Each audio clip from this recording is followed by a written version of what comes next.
आज हम लोग भारत की जलवायु के बारे में पढ़ने जा रहे हैं। भारत की जलवायु को जानने से पहले हमको कुछ बेसिक बातों को जान लेना बहुत ज़रूरी है। वे बेसिक बातें कौन सी हैं, उनको हम लोग पहले factors affecting the climate of India के द्वारा जानने का कोशिश करेंगे। अर्थात वे कौन से कारक हैं जो भारत की जलवायु को मुख्य रूप से प्रभावित करते हैं। पहला अगर हम लोग देखें तो पहला जो सबसे बड़ा फैक्टर है वह भारत का अक्षांशीय विस्तार एवं भारत के मध्यवर्ती भाग से कर्क रेखा का गुजरना, अर्थात latitudinal extents and role of the Tropic of Cancer. Students, Bharat का अक्षांशीय विस्तार जो उत्तरी गोलार्ध में भारत स्थित है वह 8 डिग्री 4 मिनट उत्तरी अक्षांश से 8 डिग्री 4 मिनट नॉर्थ से टू 37 डिग्री 6 मिनट नॉर्थ के बीच में है। यह लैटिट्यूडनल एक्सटेंट भारत की जलवायु को प्रभावित करने में बहुत बड़ा भूमिका का निर्वाह करता है, क्योंकि यह जो अक्षांशीय विस्तार है इससे भारत के अधिकांश भाग में उष्णकटिबंधीय स्थिति रहता है और उत्तरी भाग में जो 23.5 डिग्री उत्तरी अक्षांश या कर्क रेखा है उसके उत्तरी भाग में शीतोष्ण कटिबंधीय स्थिति रहती है। तो इस अक्षांशीय विस्तार का प्रभाव भारत की जलवायु पर मुख्य रूप से देखा जाता है। सेकंड, कर्क रेखा जो भारत के मध्य से होकर के गुजर रही है, आप मैप में देख सकते हैं। इसका जो प्रभाव पड़ता है हम जानते हैं कि 21 जून को सूर्य की किरणें जो लंबवत पड़ती हैं वह कर्क रेखा पर लंबवत पड़ती हैं, जिसके कारण से ग्रीष्म काल में मार्च से लेकर के सितंबर तक यह जो भारतवर्ष का उत्तरी क्षेत्र है वह मुख्य रूप से गर्म रहता है, अर्थात लो प्रेशर क्रिएट होता है, निम्न वायु दबाव की स्थिति बनती है। सेकंड जो सबसे महत्वपूर्ण कारक है, फैक्टर है, वह हिमालय पर्वत का योगदान है। The role of Himalayas. You know that Himalayan range extends northern boundary of India, अर्थात भारत के उत्तरी सीमा से होकर के यह पर्वत स्थित है पश्चिम से पूर्व की ओर लगभग, और यह 3 समानांतर श्रेणियों में स्थित है। आप जानते हो कि हिमालय पर्वत विश्व के उच्चतम पर्वत श्रेणियों में शामिल हैं। तो इस हिमालय पर्वत का प्रभाव बहुत अधिक भारत की जलवायु पर देखा जाता है, क्योंकि यह उच्च पर्वत श्रेणी उत्तर मध्य एशिया की ओर से आने वाली ठंडी हवाओं को रोकने का काम करता है। साथ ही साथ जो मानसूनी हवाएं हैं उनको रोक करके भारत में प्रचुर मात्रा में वर्षा कराने में भी योगदान करता है। सेकंड, थर्ड, सागर का प्रभाव। सागर का प्रभाव आप जानते हो, मैप में देख करके समझ सकते हो कि भारत के पूर्वी भाग में बंगाल की खाड़ी, पश्चिमी भाग में अरेबियन सी और दक्षिणी भाग में इंडियन ओशन है, अर्थात भारत का अधिकांश हिस्सा सागर से और महासागर से घिरा हुआ है।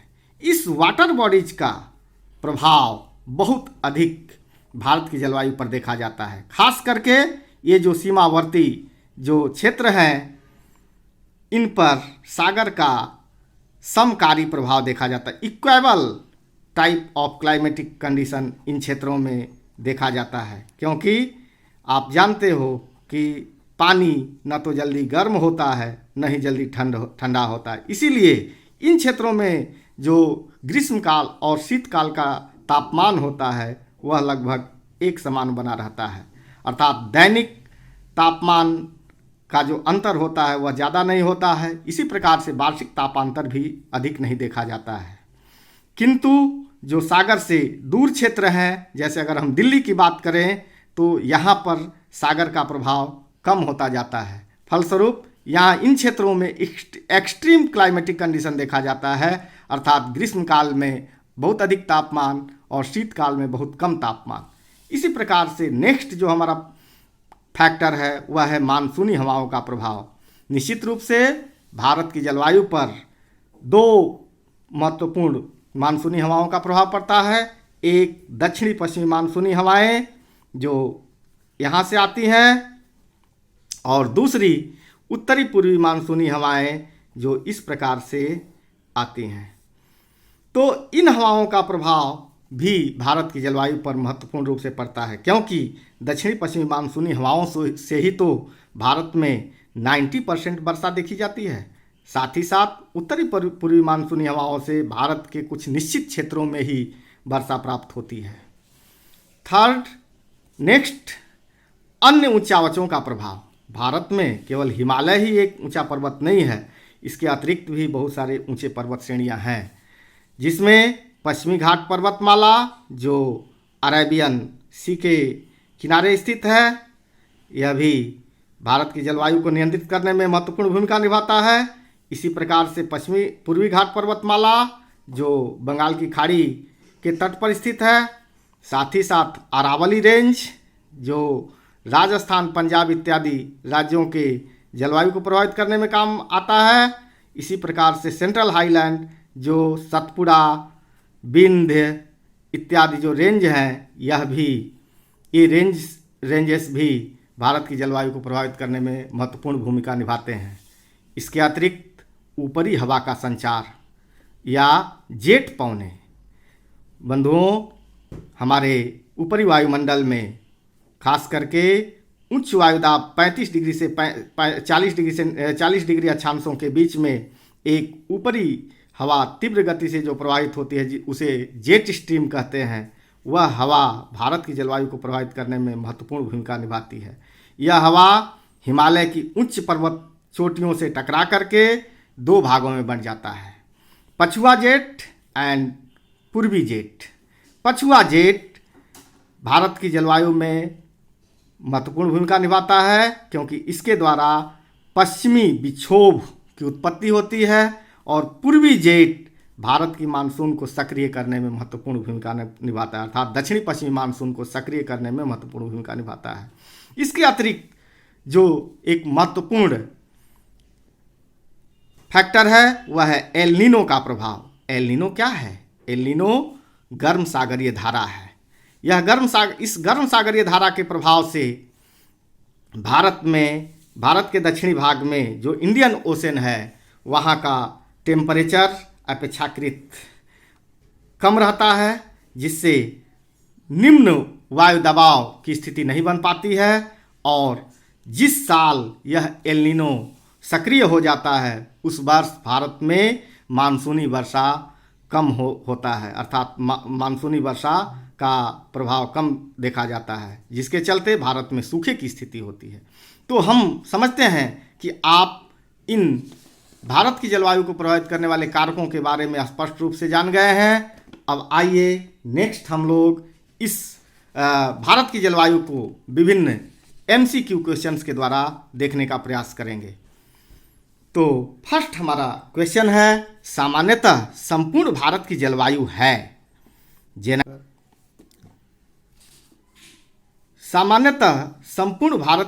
है generally the climate of whole India is. तो अभी हम लोग देखें कि भारत का अधिकांश हिस्सा उष्णकटिबंध में स्थित है, तो निश्चित रूप से हमको जानना चाहिए कि इसमें जो ऑप्शन दिए हैं वे कौन से, उसमें से कौन सा आंसर होगा। उष्ण मानसूनी ट्रॉपिकल मानसून टाइप, शीतोष्ण मानसूनी टेम्परेट मानसून टाइप, अर्ध मरुस्थलीय सेमी एरिड टाइप, भूमध्य रेखीय इक्वेटोरियल टाइप। तो निश्चित रूप से इसमें भूमध्य रेखीय नहीं होगा, क्योंकि भूमध्य रेखा हमारे भारतवर्ष के दक्षिणी हिस्सा में है, जिसका प्रभाव कुछ दक्षिणी राज्यों जैसे केरल, तमिलनाडु इत्यादि में ही थोड़ा बहुत देखा जाता है। अर्ध मरुस्थलीय भी नहीं है, शीतोष्ण मानसूनी भी नहीं है, अर्थात इसका आंसर होगा उष्ण मानसूनी। नेक्स्ट, निम्नलिखित में से कौन भारतीय जलवायु की विशेषता है? Which of the following is a characteristics of Indian climate? देखते हैं। फर्स्ट ऑप्शन है पूरे वर्ष वर्षा का होना।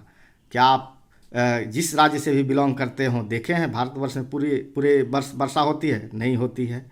सेकेंड, वायु की दिशा में ऋतुवत परिवर्तन, अभी हम इसको छोड़ करके रखते हैं। थर्ड, शीतकाल में हिमपात, निश्चित रूप से शीतकाल में हिमपात होता है, लेकिन क्या पूरे भारतवर्ष में? नहीं, कुछ विशेष क्षेत्रों में, अर्थात पर्वतीय क्षेत्रों में। इसको भी अभी नहीं मान सकते। डी, इनमें से कोई नहीं। नहीं, हम ऑप्शन बी पर विचार करते हैं, वायु की दिशा में ऋतुवत परिवर्तन। यही मोस्ट जो है आंसर होगा, यही सही सबसे उत्तर है, क्योंकि भारत में 6 महीने हवाएं सागर से स्थल की ओर और 6 महीने हवाएं स्थल से सागर की ओर चलती हैं। यह ऋतुवत परिवर्तन भारत की जलवायु की एक सबसे महत्वपूर्ण विशेषता है। नेक्स्ट, थर्ड क्वेश्चन पर आते हैं। शीत ऋतु में पश्चिमी विक्षोभ के लिए उत्तरदायी वायु है। अभी हम लोगों ने मैप के द्वारा देखे समझे तो आपको शायद पता होगा। ऑप्शन देखते हैं, आपको याद आ जाएगा। मानसूनी पवने, मानसून विंड्स, ध्रुवीय पवने, पोलर विंड्स। थर्ड ऑप्शन, पछुआ जेट धारा एंड पूर्वी जेट धारा, ईस्टर्ली जेट स्ट्रीम। शायद आपको याद आ गया होगा, तो इसका आंसर होगा सी, पछुआ जेट धारा।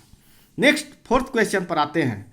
निम्नलिखित में से किस समुद्री धारा के प्रभाव से हिंद महासागर में उत्पन्न होने वाली ग्रीष्मकालीन मानसूनी हवाएं कमजोर पड़ जाती हैं? अभी तो हम लोगों ने पढ़ा, इसमें से ऑप्शन देखते हैं। ला नीना, हम्बोल्ट धारा, गल्फ स्ट्रीम, एल नीनो। अरे भाई, ला नीना नहीं है, हम्बोल्ट धारा नहीं है, गल्फ स्ट्रीम गर्म धारा नहीं है, एल नीनो जो कि गर्म धारा है। और अभी हम लोगों ने देखा कि दक्षिणी पश्चिमी मानसूनी पवनों को यह गर्म धारा हिंद महासागर में पहुंच करके हिंद महासागर के तापमान को कम नहीं होने देता, अधिक होने नहीं देता, अर्थात उच्च वायु दबाव की स्थिति रहती है, इसलिए मानसून कमज़ोर पड़ जाता है। तो एल नीनो ही होगा।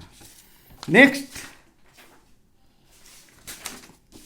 फिफ्थ नंबर क्वेश्चन पर आते हैं, जो बहुत महत्वपूर्ण है। कर्नाटक में ग्रीष्म ऋतु अर्थात मध्य मार्च से मध्य जून के दौरान त्वरित झंझाओं के कारण होने वाली वर्षा को क्या कहा जाता है? आइए ऑप्शन पर नज़र डालते हैं। ऑप्शन ए है काल बैसाखी। कतई नहीं, काल बैसाखी तो पश्चिम बंगाल और असम राज्य में होती है। आम्र वर्षा, हाँ यही होगा। लू, यह भी नहीं होगा। लू इसलिए नहीं होगा कि लू तो उत्तरी भारत में ग्रीष्मकाल में चलने वाली हवा है। चेरी ब्लॉसम, इसका संभावना था, लेकिन इससे भी मोस्ट इम्पॉर्टेंट है आम्र वर्षा। नेक्स्ट, सिक्स्थ आते हैं। भारत के किस क्षेत्र में शीतकाल में भी पर्याप्त वर्षा होती है? Which of the following region of India receives sufficient rainfall also in winter? यह एक बहुत महत्वपूर्ण और प्रचलित क्वेश्चन है। कोरोमंडल तट, मालाबार तट, मध्य क्षेत्र, पूर्वोत्तर क्षेत्र। इसमें आंसर होगा कोरोमंडल तट। हाँ बंधु, तमिलनाडु का जो तट है जिसे कोरोमंडल तट कहते हैं, वहाँ पर दक्षिणी पश्चिमी मानसूनी हवाओं से भी वर्षा होती है ग्रीष्मकाल में, और शीत ऋतु में लौटती हुई मानसून या उत्तरी पूर्वी मानसूनी पवनों से भी वर्षा होती है। तो कोरोमंडल तट उसका आंसर होगा। नेक्स्ट, सेवेंथ क्वेश्चन पर आते हैं। भारत के अधिकांश क्षेत्र में दक्षिणी पश्चिमी मानसूनी हवाओं की सामान्य अवधि क्या है? अर्थात कितने दिनों तक वर्षा दक्षिणी पश्चिमी मानसूनी हवाओं से देखी जाती है? इसमें ऑप्शन है 50 से 75 दिन, 75 से 100 दिन, 100 से 120 दिन, 120 से 150 दिन। तो इसमें मोस्ट जो कॉन्फिडेंटली हम कह सकते हैं वह है 100 से 120 दिन। Next and last question, Bharat में पश्चिमी विक्षोभ का प्रभाव पड़ता है। India experiences influence of western disturbance in, शायद आपको एकदम पता हो गया होगा, शीत ऋतु में, ग्रीष्म ऋतु में, शरद ऋतु में और वर्षा ऋतु में। शीत ऋतु में पश्चिमी विक्षोभ का प्रभाव भारत में शीत ऋतु में पड़ता है। तो हम समझते हैं कि आज का यह क्लास वीडियो आपको बहुत अच्छा लगा होगा, और भी हम ऐसे बहुत सारे सब्जेक्ट मैटर के साथ और उससे रिलेटेड MCQ क्वेश्चन के साथ आएंगे। तब तक के लिए धन्यवाद।